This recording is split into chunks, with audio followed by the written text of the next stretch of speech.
The Dionne quintuplets fascinated the public from the moment they were born. These identical sisters were such curiosities that they became victims of exploitation, and their story is unbelievably harrowing. When the Dionne quintuplets grew up and started investigating what had happened to their trust fund, they made a disturbing discovery, and the person responsible was the biggest bombshell of all. Stay tuned for more on that later. When 24-year-old Elzire Dion went into premature labor, she assumed she was having twins, but she was so wrong. On May 28, 1934, with the help of two midwives, Dr. Alan Roy Defoe delivered 5 identical babies: Yvonne, Annette, Cecile, Emily, and Marie. But few knew that they were actually supposed to be 6 infants. In her 3rd month of pregnancy, Elzire experienced severe cramping and actually passed a mysterious object that may have been a 6th fetus. Without a doubt, having a 6th baby would have posed an even higher risk for everyone involved, especially considering that the Dion sisters were the very first quintuplets to survive their infancy. Together, the baby's total birth weight was only 13 pounds, 6 ounces. They were so tiny, and yet they were about to become the biggest sensations imaginable. Dr. Defoe, cavalier-like and awestruck, went on a gossip spree after delivering the miraculous quintuplets. He alerted the girls' uncle, told everyone at the post office, and even shared the news with a store clerk, who advised him to take this jaw-dropping information straight to the newspapers. Of course, the domino effect was already in motion. The girls' uncle had already spread the word to the newspapers, but the consequences proved to be a double-edged sword. At first, the media circus that flocked to the Dionne quintuplets actually helped them survive. Hospitals began shipping the family much-needed breast milk, while a Red Cross nursing team monitored their precarious health. Even journalists sent water-heated incubators that made all the difference. But there was also a dark side to all of the overwhelming attention. In the first few days, thousands of people showed up at the Dion home, hoping to catch a glimpse of the famed babies. Soon, the surrounding fields became a parking lot for eager visitors, while the reporters circled the house like vultures. Already, the Dionne quintuplets had become a popular tourist attraction, a chilling foreshadowing of their tumultuous futures. Now, the girls' father, Oliva Dion, had a problem on his hands. Before the birth of the quintuplets, the Dions had already had 5 older children. Now they had 10. Stuck in the middle of the Great Depression, Oliva worried about the mounting medical and child care expenses, and it drove him into a shocking decision. After the birth of his quintuplets, Oliva Dion sought the counsel of his priest about a controversial business venture. He wanted to know whether he should publicly display his daughters for money. The priest brought up his unique moral compass to the table. Not only did he support this idea, but he also wanted to be the business manager. Unfortunately, Oliva turned down a path that he lived to regret. Oliva Dion made a questionable deal on behalf of his quintuplets. For tens of thousands of dollars, he agreed to relinquish his girls for 6 months, so that they could appear at the Chicago World's Fair. During such trying times, this amount of money was a downright fortune. However, there was one person not on board with this idea. Elzire Dion was rageful when she heard about the Chicago World Fair deal, even more when she heard it was a done deal. But the worries just kept coming.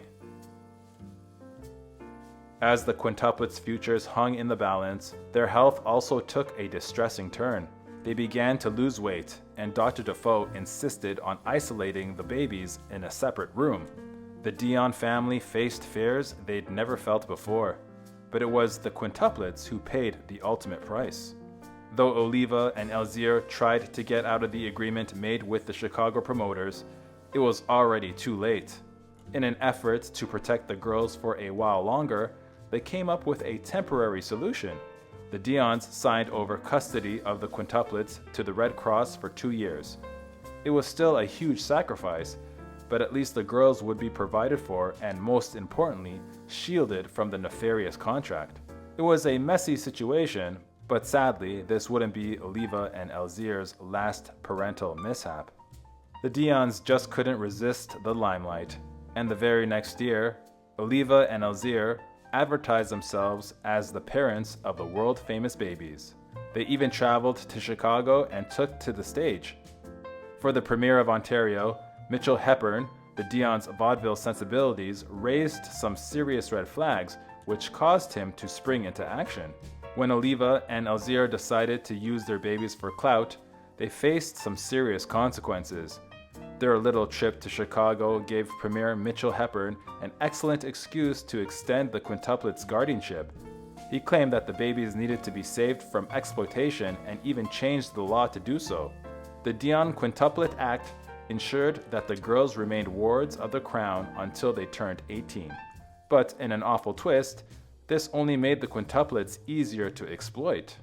Although the quintuplets' father sat on the board of guardians, his voice was often overshadowed by the other three guardians, one of which was Dr. Defoe, and so 3 powerful men ruled over 5 little girls. They managed their money and oversaw their care, but also allowed them to appear in films and commercials. Horrifyingly, they did everything they'd sworn to protect the quintuplets from. The Dionne Quintuplets were the perfect tourist attraction, and there was money to be made. Their first order of business was to build a special nursery, or basically a baby zoo, for babies to live in and tourists to spectate them. At first glance, this didn't seem to be a money-making venture because visitors weren't charged a fee. However, this was only a sideshow act in disguise. The nursery, also called the Defoe Nursery, opened to the public in 1936. The girls had a very strict and regimented upbringing, and it didn't seem like they enjoyed any freedoms whatsoever. People working in the nursery had a robotic system in place for the quintuplets. The girls were often tested and examined, and everything about them was documented. Like lab rats, their contact with the outside world was limited, even non-existent. Their only interactions were with their spectators and infrequent meetings with their parents and siblings. Other than seeing some tourists, the quintuplets led a very boring life in the nursery. Everything about their routine was predetermined, from when they had breakfast to what they ate. They had set playtimes, prayer hours, medical inspections, and bath times, but there was also a very strange aspect to their daily lives. Since there were 5 girls and each girl had lots of dresses, the nursery staff decided to assign them colors and symbols to mark their belongings. The poor little girls became identifiable through colors and symbols. Annette had red and a maple leaf. Emily had white and a tulip. Cecile had green and a turkey. Marie had blue and a teddy bear. And Yvonne had pink and a bluebird. But as the quintuplets grew up in their very unique bubble, one of their caretakers, in particular, reaped unbelievable benefits. Dr. Defoe ran the facility, therefore he was in charge of the money. He made a fortune off the Dionne Quintuplets, but he also made a name for himself as an expert doctor. He published ads like Guidebook for Mothers and wrote a column called The Quintuplets and the Care of Your Children. Meanwhile, Quintland grew in popularity with each passing day. As the glorious Quintland made headlines for being the biggest tourist attraction in Canada, people protected the girls more and more. However, this only meant increased isolation for the quintuplets. Visitors were instructed not to speak to the girls. Each tourist stayed silent in their presence and didn't have much time before the next visitor came through. The rules were stringent, but this only aggravated their fame. They were like 5 gold-laying geese, and it became quite disturbing for them. The Dionne Quintuplets were the stars of a weird theme park. And what was an attraction without its souvenirs? Not only were there souvenir shops on the premises, but there were also photo shoots and dolls and countless advertisements.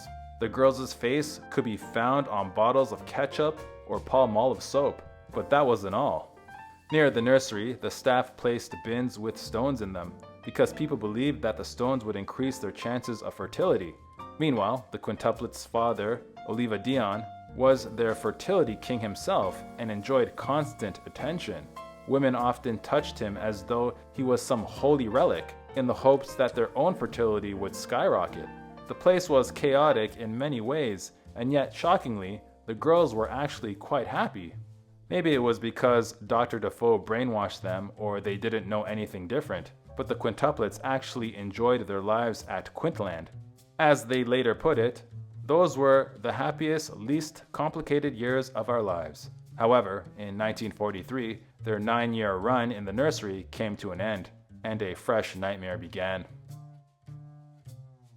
While Mr. and Mrs. Dion kept fighting for the custody of their children from the beginning, they finally succeeded in 1943 after Dr. Defoe retired. After so many years, the family reunited under the same roof, but the new roof was a bit bigger than the old one. In fact, it was a 20-room mansion, and guess who paid for it all? The girls paid for everything, and I mean everything. The luxurious house, numerous lavish cars, and the expensive food their family enjoyed greatly. Still, the family treated them as if they were sources of money, so they never truly welcomed them with open arms. Indeed, Mom and Dad often spoke to them in a disheartening way. The sisters reported that their parents often treated them very differently than their other siblings. As they put it, they often scolded the quintuplets for even existing. Their mother, in particular, often crossed the line. Ironically, Mrs. Dion, who fought for custody for years, acted very capriciously around the quintuplets. She frequently screamed and insulted the girls, and once in a while, even injured them. While their other siblings got the carrot, they always got the stick. Even amidst their family, the girls felt terribly lonely. A lonely wolf pack of 5. Siblings usually team up against the parents, yet for the quintuplets, their siblings felt like strangers.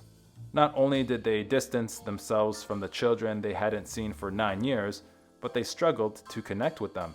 This was because the quintuplets spoke French, nursery rules, while their siblings spoke English. However, this wasn't even their biggest household crisis. Of course, the man of the Dion household, Oliva, loved the quintuplets, as long as they provided money and kept the spotlight trained on him. He loved the attention he was getting, so he milked the girls' popularity for all it's worth. Every time he went out with his 5 daughters, an officer accompanied their car, which was its own form of spectacle. For the Dion quintuplets, their new lives were a massive downgrade. Even when the quintuplets became teenagers, their family still treated them like special edition Barbie dolls that should always be on display. Wherever they traveled, they dressed identically, and they hated every second of it. They recalled their times at the big house as the saddest home we ever knew. On top of all the disappointment and misery, the girls endured some tragic incidents behind closed doors. Reportedly, they had multiple experiences where their father took them to a drive, but then stopped the car and made the girls very uncomfortable by touching them inappropriately. Shockingly, these demented outings were only the tip of the iceberg. One day, when helpless Yvonne got a chest cold, Oliva did an unspeakable thing with the excuse of helping his daughter. He allegedly used the application of liniment as a reason to get his hands on her. The girls, not being able to say anything, took precautions as best as they could. Some of the quintuplets' precautions included changing the way they dress. As if people didn't have enough control over their lives, now their dad's gross behavior influenced their decision-making. For example, Annette always wore turtlenecks and tried to dress extra conservatively in order to prevent her dad from becoming inappropriate. The quintuplets were such megastars that their parents turned a building into a private school for them, which allowed them to have more control over the girls' upbringing. When rebellious Annette told the school's chaplain about her father's strange behavior, not surprisingly, he did nothing. The girls officially had no escape, but this wasn't the only skeleton in the Dion family closet. The Dion family had countless secrets, and one of them involved Emily. She began to have seizures, but due to the stigma of the time against epilepsy, her family members kept their lips sealed. Sadly, this secret prevailed even when Emily's seizures intensified in magnitude and number. But as we'll soon see, this was destined to end in heartbreak. Marie, the youngest quintuplet, proved to be the boldest. As soon as she turned 19, she left her family home, surprising everyone. She must have thought her life was dark and disappointing because she believed that even a strict nunnery would be a more joyful place to live. One by one, the girls left the family home with one simple goal: never to come back. They were ready for a fresh start, and the only thing they truly wanted was to never see their cold-hearted mother and creepy father again. They were finally free to pursue their passions, but sadly, Emily's days were numbered. After Marie joined a strict order of nuns, Emily quickly followed in her footsteps. Only 2 months after Emily joined the convent, tragedy struck. Due to her seizures, Emily wasn't supposed to be left alone. She asked other nuns to always be around her, but when one of them accidentally skipped her shift, fate stepped in. Emily had a seizure and landed with her face in a pillow. This led to her suffocation. She was only 20 years old.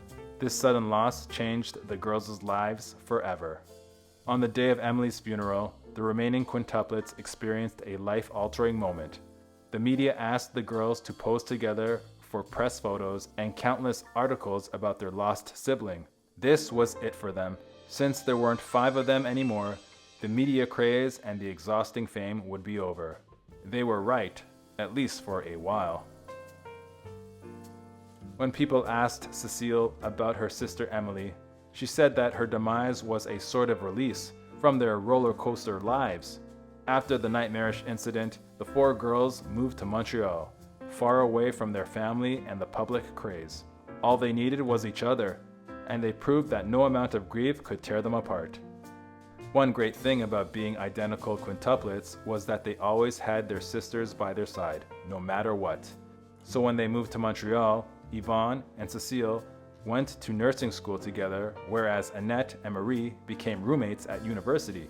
However, when they started to form families of their own, they made a startling realization. As time passed by, the quintuplets formed relationships with people other than their identical sisters. Annette, Cécile, and Marie got married and had children, whereas Yvonne remained single. Despite succeeding in forming new families, the sisters often reported how difficult it was for them to stay away from each other. In 1970, the sisters went through another heartbreaking breakup. The youngest sibling, Marie, also passed. On that fateful day, after not hearing from Marie, her sisters panicked and called their doctors, who found Marie in her bed, gone for good. This was a devastating moment for the remaining girls, but more tragic news was around the corner. The 3 sisters, who supposedly had a hefty trust fund, struggled to pay their bills. They weren't even living extravagant lives, but the money was somewhat tight. That's when they realized that a stunning portion of their earnings had gone straight into the government's pocket. So much of their hard-earned money was gone. They were furious, and they took action. In 1997, the sisters decided to share their experiences in a surprising way. They wrote an open letter to the Macaulais, who had recently welcomed septuplets into their lives. The letter was like a bitter warning because the sisters warned the parents about the dangers of publicity and exposing their children to the world. After all, the sisters were also embroiled in a shocking controversy. After the girls opened up about how the government treated them, they sought compensation for all the money taken from them. They requested $10 million, but this is where their situation took an unbelievably shady turn. Apparently, the government had burned all documents concerning the Dionne Quintuplets from 1934 to 1937. Of course, the government responded quickly. Premier Mike Harris, former Premier of Ontario, offered the girls $2,000 per month. It was such an offensive amount for the famous Dionne Quintuplets. The Canadian government profited millions because of them.